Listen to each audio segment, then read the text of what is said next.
बिस्मिल्लाहिर्रहमानिर्रहीम। बच्चों, मैं हूं सर अहमद हसन और हम जो है वो फिज़िक्स 9th का यूनिट नंबर 4 जो है वो जो है स्टडी कर रहे हैं।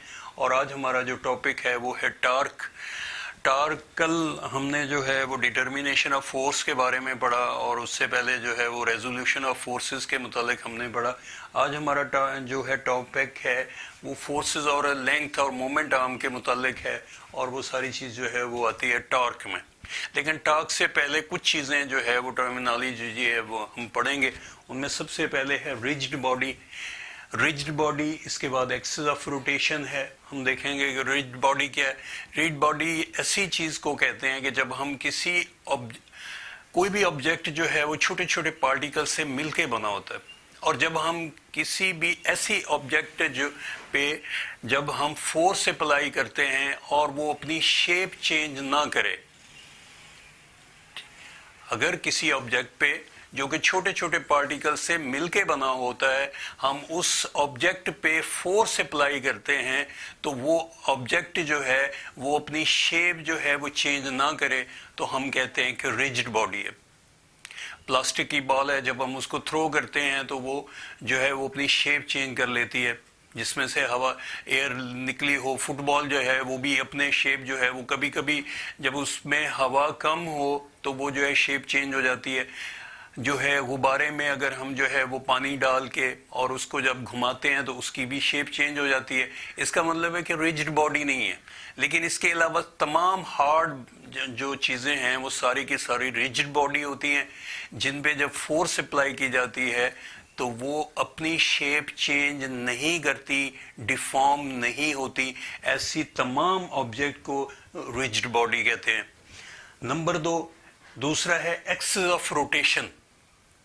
एक्सिस ऑफ रोटेशन जो है, सपोज हम करते हैं कि एक ऑब्जेक्ट जो है वो एक लाइन पे मूव कर रहा है, और अगर जो है उसको रोटेट करवाया जाए, कोई ऑब्जेक्ट जो है वो उस लाइन पे रोटेट करे, तो हम उसे कहते हैं कि रिजिड ये जो है एक्सिस ऑफ रोटेशन है। इसकी सबसे बड़ी मिसाल जो है वो दरवाज़ा है। दरवाज़ा जहाँ पे फिक्स होता है, वो दरवाज़ा जो है वो उस कब्ज़ों पे, उस पॉइंट पे जहाँ पे वो फिक्स होता है, उसके गिर्द जो है वो रोटेट करता है। ये एक बेस्ट एग्जांपल है एक्सिस ऑफ रोटेशन की। यानी जहाँ पे दरवाज़ा जो है वो दीवार के साथ जो है वो वहाँ पे फिक्स हो, हम जो है दूसरी साइड से पकड़ के जब उसको घुमाते हैं तो वो जो है वो उस लाइन पे रोटेट करता है। वो जो लाइन है जिस पे जो है दरवाज़ा फिक्स होता है उसको हम एक्सिस ऑफ रोटेशन कहेंगे। अब जो है वो हम आते हैं टार्क की तरफ। टार्क जो है वो turning effect of a force. किसी भी फोर्स का जो टर्निंग इफेक्ट होगा वो टार्क कहलाता है। टार्क का दूसरा नाम मोमेंट्स ऑफ फोर्स भी है। मोमेंट्स ऑफ फोर्स और टार्क एक ही चीज है। टार्क को हम जो है वो इस साइन से डिनोट करेंगे, ये इस तरह करके, और ये बाज़-औक़ात हम जो है वो इसको इस तरह करके भी कर देते हैं, ये ऊपर मत से डालना है। और ये F मल्टीप्लाई L है, force multiply moment arms, length जो है L जो है वो मोमेंट्स आर्म को जो है वो डिनोट कर रहा है। क्या मतलब कि हम एक स्पैनर के जरिए जो है वो नट जो है वो टाइट कर रहे हैं या हम उसको जो है ओपन कर रहे हैं, तो क्या होगा कि हम जो है वो स्पैनर को उसमें नट में जो है वो फिक्स करके जब फोर्स अप्लाई करते हैं। आपने स्पैनर देखा होगा कि स्पैनर जो है वो छोटे भी होते हैं, उनके जो है हैंडल वो लंबे भी होते हैं, और जो है वो हम फोर्स जो है वो बिल्कुल इस जगह पे जो है वो फोर्स को अप्लाई करते हैं, यहाँ पे हाथ से, ठीक है, ऊपर की तरफ या नीचे की तरफ, ये फोर्स है। और यहाँ से लेके यहाँ तक का जो डिस्टेंस है वो है L। ये जो है ये चीज मोमेंट आर्म है और ये फोर्स है।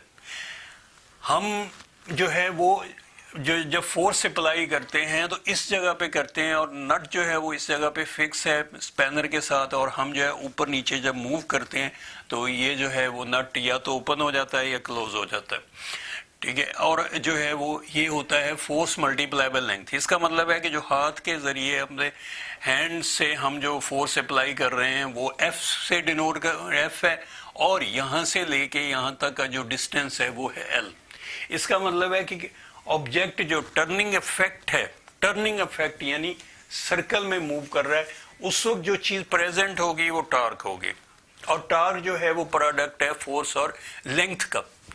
अब जब है फोर्स, अगर इसमें कोई चीज, अगर हम फोर्स ज्यादा, अगर एक चीज, ये दोनों डायरेक्टली प्रोपोर्शनल है, अगर एक चीज ज्यादा होगी तो हमें दूसरी चीज कम जो है वो अप्लाई करनी पड़ेगी। अगर लेंथ ज्यादा है स्पैनर की तो हमें कम फोर्स जो है वो यूज करनी पड़ेगी। अगर लेंथ कम है तो हमें फोर्स ज्यादा अप्लाई करनी पड़ेगी।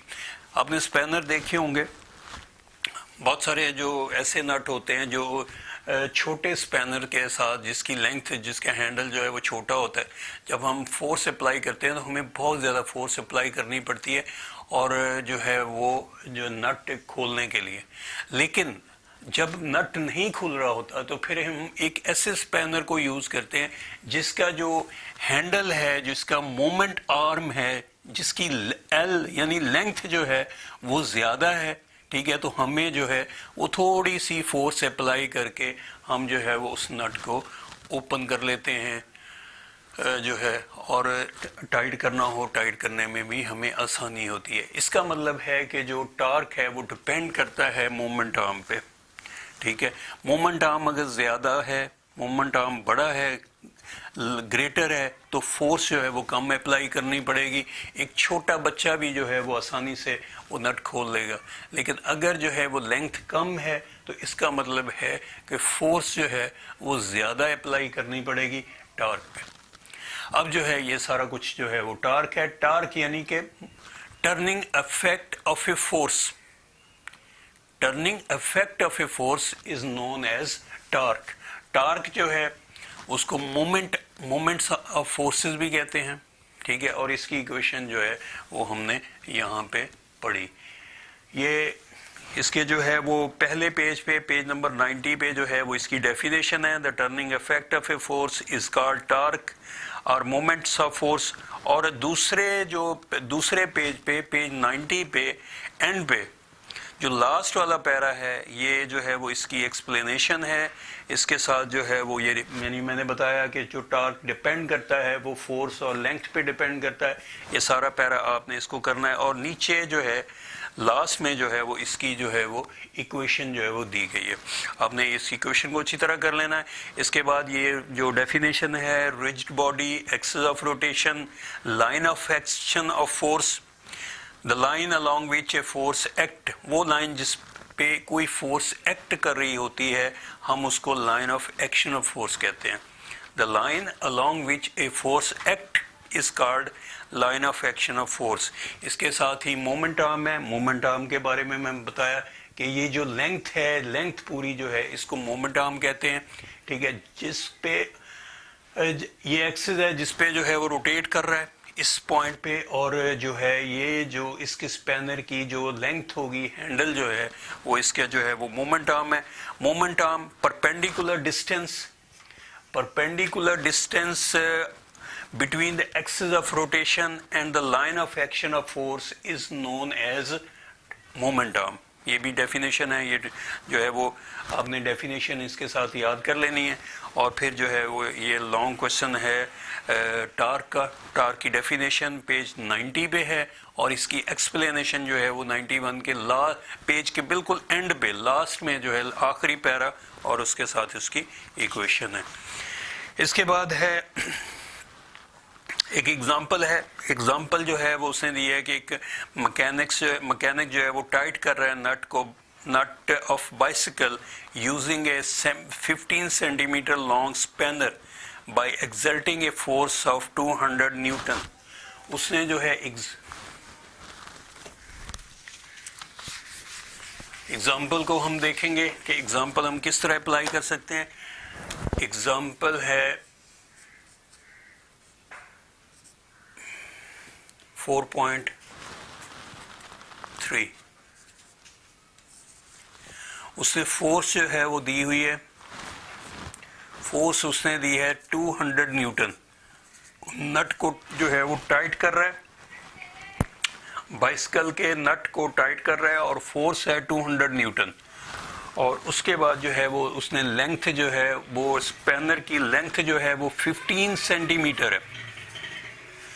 आपको मालूम है कि 15 सेंटीमीटर लेंथ, जो लेंथ का यूनिट होता है, जो बेसिक यूनिट है वो मीटर है। जब अगर सेंटीमीटर, मिलीमीटर या किलोमीटर, हम उस लेंथ को जो है वो उसके बेस यूनिट में यानी जो है वो उसको जो है वो कन्वर्ट करेंगे, ये जो है वो 15/100 आ जाएगा। हमें मालूम है कि 1 मीटर में 100 सेंटीमीटर होते हैं और इस पे जब डिवाइड करेंगे तो ये 0.15 मीटर जो है वो आ जाएगी हमारे पास लेंथ। अब जो लेंथ हम यूज़ करेंगे वो ये वाली लेंथ होगी। अब टार्क मालूम करना है, टार्क जो है, और टार्क की इक्वेशन क्या है हमारे पास, ये है फोर्स मल्टीप्लाई बाय लेंथ, और फोर्स है हमारे पास 200 न्यूटन और लेंथ है हमारे पास 0.15, और जब हम इसको मल्टीप्लाई करेंगे तो आंसर जो है वो आ जाएगा 30 न्यूटन, 30 न्यूटन मीटर। एक और चीज़ जो है वो ये कि टार्क जो है वो प्रोडक्ट है फोर्स मल्टीप्लाई लेंथ का। हम इससे इसका यूनिट जो है वो फाइंड आउट कर सकते हैं। फोर्स का यूनिट होता है न्यूटन और लेंथ का यूनिट होता है मीटर। न्यूटन को कैपिटल एन में और मीटर को स्मॉल एम में जो है वो लिखते हैं। और ये जो टार्क का ये न्यूटन मीटर, ये इसका यूनिट है। इसका मतलब है कि जब भी हम टार्क फाउंड करेंगे, फाइंड आउट करेंगे, तो उसके साथ इसका यूनिट जो है वो जरूर लिखेंगे। ठीक है, ये बच्चों आज का हमारा टॉपिक था टार्क। आज हमने टार्क के बारे में पढ़ा। टार्क के साथ जो है कुछ टर्मिनोलॉजीज थी वो भी हमने स्टडी की। डेफिनेशन, रिजिड बॉडी होगी, एक्सिस ऑफ रोटेशन हो गए, मोमेंट आर्म हो गया, ये सारा। तो ये जो है वो हमने जो है वो इसको अच्छी तरह देखा और हाँ इसके साथ एग्जाम्पल की। मेरा ख्याल है कि बच्चों आपको क्लियर हो गया होगा ये टॉपिक आपने। इसमें बाकी जो है वो डेफिनेशन है, सिर्फ टार्क का एक क्वेश्चन है जो लॉन्ग क्वेश्चन है, वो मैंने बता दिया कि आपने किस तरह उसको याद करना है और फिर उसको याद करके आपने जो है वो लिखना ज़रूर है। अगर आप लिख लेते हैं तो इसका मतलब है कि आपको उस टॉपिक पे जो है वो पूरा होल्ड है। ओके बच्चों, कल इंशाल्लाह मिलेंगे। अल्लाह हाफिज़।